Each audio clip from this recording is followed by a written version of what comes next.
fact I already completed. So today I filmed for you guys this eye look, which is kind of like an olivey, greeny gold look, featuring two of my current favourite eyeshadows of all time, which are this absolutely gorgeous Kiko long-lasting wet and dry use eyeshadow in the colour 209. It's a lovely like olive green, but like a subtle olive green. I've got that on the outer corner of my lid.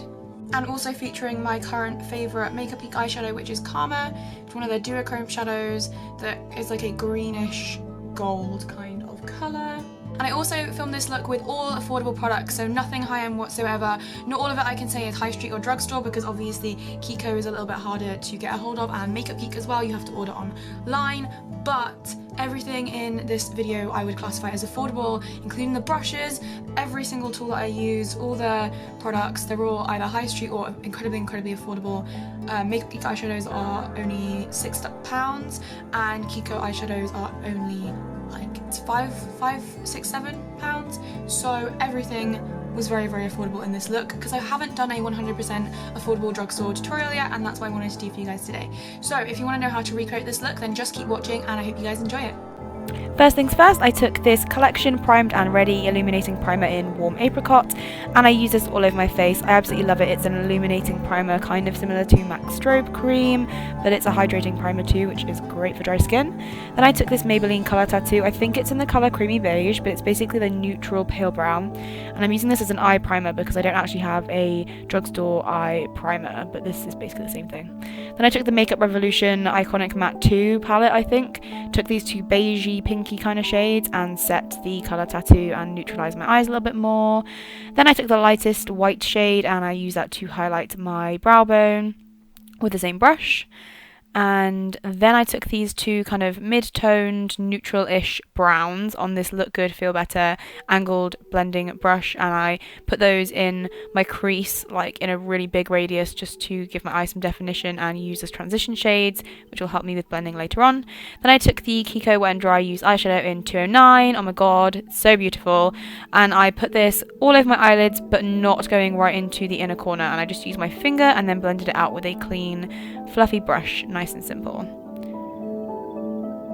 Then I took this much warmer and darker brown from the same Makeup Revolution palette, and I took it on this Eco Tools pencil kind of style brush, and I put this really directly into my crease and also into my outer V a little bit, and then blended it out with a clean fluffy brush again. And I just wanted the definition to be very focused in that area. I didn't want too much crease action going on in this look, just definition where I needed it, and I felt like the outer corner needed deepening up a little bit.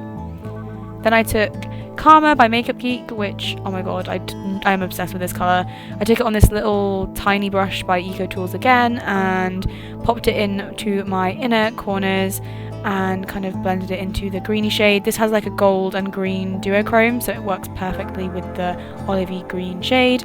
Then I used a new foundation. This is the Maybelline Dream Velvet something. And the way I like to apply this is to put it on in sections. So I smooth it on with my fingers and then I finish blending it with a brush. This is the Real Techniques puffing brush, I think. I mentioned this in my monthly favourites video. I do really like this foundation. It's more of a satin finish than a matte finish, but I think it is really good for normal to dry skin or combo skin. And yeah, I just put that all over my face as you would do with a foundation. I am in the shade Natural Ivory, I think. Then I took the Collection Lasting Perfection concealer and I concealed the spot on my upper lip and also the area around my nose and blended it in with the same brush I used for foundation.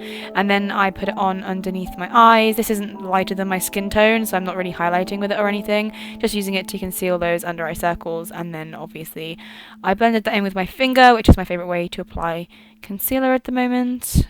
Gone back to using my finger for some reason. So yeah, just blended that all in and made my under eyes look nice and bright and pretty. And then I took this MUA Hydropowder. I'm obsessed with this powder. I have hit major pan.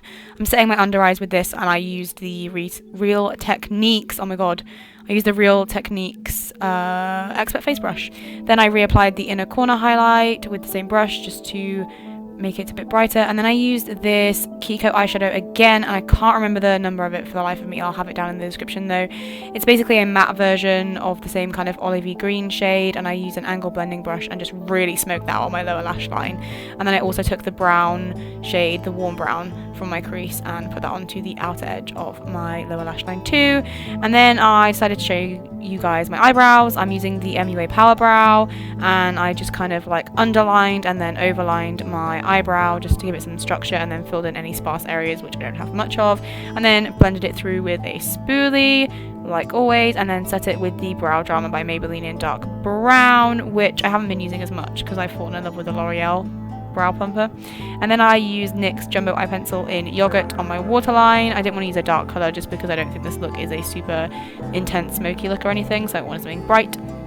And then for mascara, I'm using the Maybelline Lash Sensational, which is my all-time favourite drugstore affordable mascara. I think it's amazing. So I applied 2 coats of that, 2 on my top lashes and 1 on my bottom.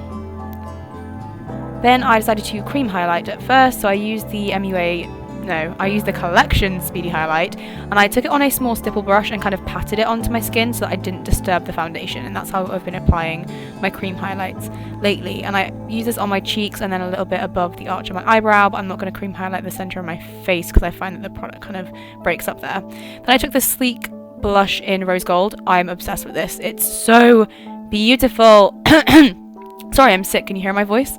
Yeah, I applied that blush, the sleek rose gold blush, on my face with a number 7 highlighting brush. Oh my god, it looks so pretty. And then I took the Collection Sculpt and Highlight Kit, and using the Real Techniques contour brush, I carved out my forehead and my cheekbones and underneath my nose and my jawline, and also underneath my bottom lip a little bit as well.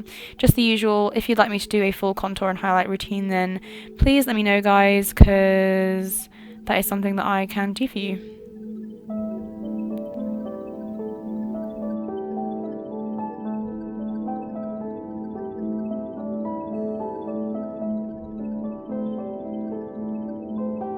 I took the highlight from the same Collection Sculpt and Highlight Kit on the Vintage Cosmetics Company fantail brush, and I put that on the areas where I put that cream highlight to set it, so cheekbones and above the arch of my brow. And then I also put it down the centre of my face, so the tip of my nose and also the bridge of my nose where I have a little indent, and my cupid's bow to make my lips look full. Then I took the same powder that I set my under eyes with, and I kind of carved out the bottom of my contour just to make that look a little bit chiseled and extra sharp and defined.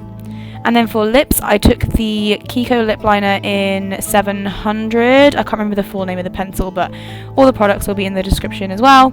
And this is a really, really nice brown nude. I also mentioned these lip liners are my favourites, but I especially love this colour for overdrawing my lips. So I did overdraw my lips just a little bit, and then I completely filled in my lips with this colour because I'm going to be using a gloss.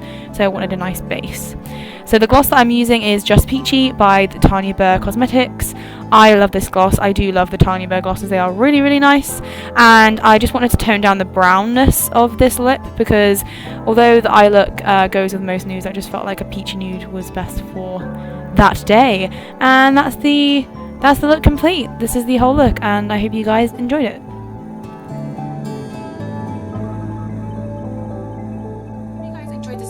If you did and you would like to recreate it, then go ahead and you can tag me on Instagram. My Twitter, Tumblr and Instagram will all be linked down in the description, along with all the products that I used and what I'm wearing and all that kind of jazz. Thank you guys so much for watching, and I will see you in my next video. Bye!